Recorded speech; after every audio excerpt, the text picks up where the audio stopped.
یا ہم پہ کنٹینٹ آف کورٹ لگا جاتا تھا. پاکستان پیپلز پارٹی کا سوچ، پاکستان پیپلز پارٹی، ہم یہ حاصل کر سکتے ہیں کہ جو آپ کا 2006 سے وعدہ، میرا وعدہ نہیں، شہید محترمہ بینظیر بھٹو کا اپنی ہاتھوں سے دستخط کیا گیا وعدہ اس ملک کے عوام سے، یہ 2018 کا الیکشن، 2023 کا الیکشن نہیں، یہ 2007 کا الیکشن کیمپین، جس میں شہید محترمہ بینظیر بھٹو کے ساتھ ساتھ میرے جماعت کے کارکن سے لے کے پاکستان کے عوام تک نے قربانی دی، جس منشور کے لیے، جس سوچ کے لیے، جس مینڈیٹ کے ساتھ وہ کیمپین چلا، جس کے بدلے میں ہم نے 18ویں ترمیم اور NFC ایوارڈ اور پختونخوا کا نام اور باقی سارے کامیابیاں حاصل. لیکن ایک چیز، ایک وعدہ جو شہید محترمہ بینظیر بھٹو نے کی، جو آپ سمجھے شہید بی بی کی آخری ہم سے ایک سیاسی ول کہیں کہ یہ میں پاکستان اگر چاہتی ہوں تو ایسی چاہتی ہوں تاکہ پاکستان کے عوام، اس معاہدے میں ایک چیز جو رہ گیا، سیاسی حالات ایسے ہیں کہ ہم وہ جوڈیشل ریفارمز کا کمپوننٹ حاصل کر سکتے ہیں انشاءاللہ، اور اس جوڈیشل ریفارمز کو ایسے تو نہیں لکھ سکیں گے جیسے پاکستان پیپلز پارٹی کا اپنا 2/3 اکثریت ہو، مگر انشاءاللہ تعالی ہم ایسے کنسنسس ڈاکیومنٹ بنانے کی کوشش کریں گے جو آپ کا، جو میرا، جو اس پارٹی کی منشور کے مطابق، شہید بی پی کے وعدے کے مطابق ہو.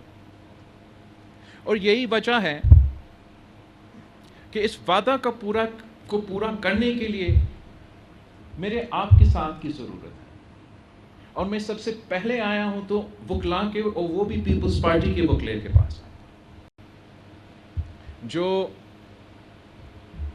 ہمارے آواز رہا ہے، چاہے وہ پارٹی کی بنیاد کے وقت، آئین سازی کے وقت، 18ویں ترمیم کے وقت، عامر کی جد و جہد کے خلاف کے وقت، تو وہ آواز تو پاکستان پیپلز پارٹی کے وکلا رہے ہیں. تو اس وقت بھی لائرز کا بھی اپنا سیاست ہوتا ہے. آپ جانتے ہوں گے لائرز کی سیاست کے لحاظ سے تو وہ اپنے اس سیاست میں، اور شاید آپ بھی اس میں انوالو ہوں گے، مصروف تو ہوں گے، مگر یہ بہت بڑا کام ہے. یہ وہ کام ہے جس میں ہم آخر عدالت میں بھی ایک ایسا آئینی عدالت بنا سکیں گے جس میں چاروں صوبوں کا برابری کا نمائندگی ہو، جیسے شہید محترمہ بینظیر بھٹو نے بات ہے. کچھ سوچ تو ہوگا بھی کسی بھی وجہ تھا. اب آخر شہید محترمہ بینظیر بھٹو نے جب میاں محمد نواز شریف صاحب سے یہ دستخط کروائی، میں نہیں تھا اس کمرہ میں، لیکن میرا آئی تھنک کہ یہ شہید بی بی کا ہی تجویز ہوگا. مجھے نہیں لگتا کہ میاں محمد نواز شریف صاحب نے یہ تجویز کی کہ جو آئینی عدالت بنے اس پہ سارے صوبوں کو برابری کا نمائندگی ملے، مگر یہ ایک بنیادی نقطہ ہے. اور یہ this is a result of Pakistan Peoples Party's own experience with judiciary in Pakistan. آپ قائد عوام شہید ذوالفقار علی بھٹو کا کیس اٹھا کے دیکھ لیں، آپ شہید محترمہ بینظیر بھٹو کا ڈسمسل کا حکومت کا کیس، اور میاں محمد نواز شریف صاحب کا حکومت کا ڈسمسل کا کیس کو اٹھا کے دیکھ لیں. اب آج تک جج بننے کا طریقہ کار دیکھ لیں. اب آپ لاہور ہائی کورٹ بار اور بلوچستان ہائی کورٹ بار کا انفلوئنس ذرا آپ جائزہ کریں. آپ بتائیں مجھے کہ آپ اپنا پورا زندگی وکالت کریں، لیکن آپ پیدا ہوئے تو یہاں پیدا ہوئے، تو وکالت کریں گے تو یہاں وکالت کریں گے. آپ کا کتنا اثر ہوتا ہے، کتنا آواز ہوتا ہے، کتنا انفلوئنس ہوتا ہے. موجودہ سپریم کورٹ آف پاکستان ایک طریقہ جو شہید محترمہ بینظیر بھٹو نے 2006 میں دیکھی کہ ہم ایک آئینی عدالت بنائیں اور اس آئینی عدالت میں تمام صوبے کے برابر کا نمائندگی ہو. جیسے ہم نے جب آئین پاکستان بنایا اور پارلیمان کا نظام بنا رہے تھے تو صوبائی حکومتیں تھے, نیشنل اسمبلی تھا اور اس کے ساتھ ساتھ سینٹ آف پاکستان تھا. اب ہم نے یہ نظام اپنے لیے, پارلیمان کے لیے جہاں آئین سازی قانون سازی ہونا ہے وہاں ہم نے لاگو کیا ہے. اب جس ادارہ نے اس آئین کا ڈیفینیشن نکالنا ہے, مطلب ان کو ڈکشنری کے طور پہ کام کرنا چاہیے, وہاں ہم نے تو وہ نظام لاگو نہیں کیا. اور وہ آج سے نہیں, وہ وقتی حالات پہ نہیں, یہ پاکستان کی جوڈیشل ہسٹری کی تاریخ پہ اس کمزوری کی وجہ سے اثر پڑا ہے. اور اب وقت آ گیا ہے کہ ہم اس کو درست کرنے کی کوشش کریں. جب شہید محترمہ بینظیر بھٹو نے 2006 میں جوڈیشل ریفارمز کی تجویز کی تو تب ہم نے جوڈیشل اپوائنٹمنٹس کا ایک نظام سوچا تھا کہ جہاں ریکمنڈیشنز سٹنگ ججز, کچھ ایکس ججز, لائرز ایٹسٹرا وہ کریں گے, مگر فیصلہ پارلیمان کی کمیٹی جس میں اپوزیشن اور حکومت کا برابر کا نمائندگی ہو وہ کرے گا کہ جج کون بنے گا.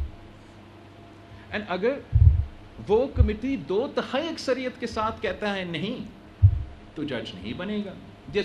اگر 2/3 اکثریت کے ساتھ وہ کمیٹی کہتا ہے کہ کسی کو جج بننا ہے تو وہ بن سکتا ہے.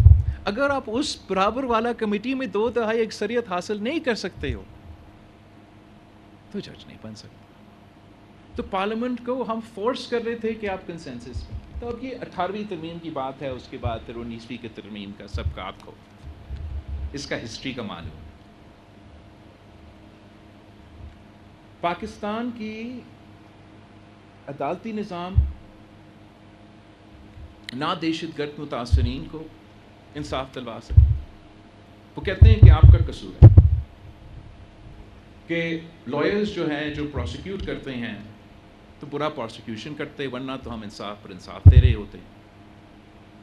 تو چلے عام آدمی کا بھی جو دہشت گردی میں